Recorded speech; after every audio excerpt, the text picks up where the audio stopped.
నమస్కారం అందరికీ మహాశివరాత్రి శుభాకాంక్షలు. ఈ మహాశివరాత్రి రోజు అందరూ జాగారం, ఉపవాసం, ధ్యానం చేస్తూ ఉంటారు. ఉపవాసం అనేది యోగాలో కూడా ఒక స్పెషల్ పార్ట్. ఉపవాసం చేయడం వల్ల మీ బాడీ డిటాక్స్ అవుతుంది, మీ హార్మోన్స్ అనేది కంట్రోల్లో ఉంటాయి, మీ బాడీ మీకు లైట్గా అనిపిస్తుంది. కానీ ఉపవాసం అందరికీ సూట్ అవ్వదు. ఎవరైతే థైరాయిడ్, డయాబెటిక్, అల్సర్, గ్యాస్ట్రిక్ ప్రాబ్లమ్స్తో బాధపడుతుంటారు వాళ్ళు అట్లీస్ట్ లైట్ ఫుడ్ తీసుకోవడానికి ట్రై చేయండి. సాత్విక ఆహారాన్ని తీసుకోండి, పాలు, పండ్లు ఇలాంటివి తీసుకోవడానికి ట్రై చేయండి.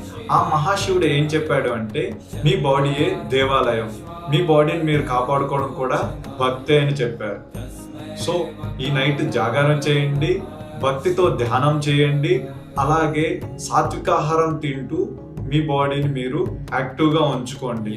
మీరు నీరసంగా డల్గా ఉండి మీరు దేవుడికి పూజించడం కన్నా మీరు యాక్టివ్గా ఉండి దేవుడిని పూజించడం చాలా మంచిది. సో అందరూ ఎవరైతే హెల్త్ ప్రాబ్లమ్స్ ఉంటాయో వాళ్ళు ఉపవాసం ఉండకండి, లైట్ ఫుడ్ అయినా తీసుకోండి.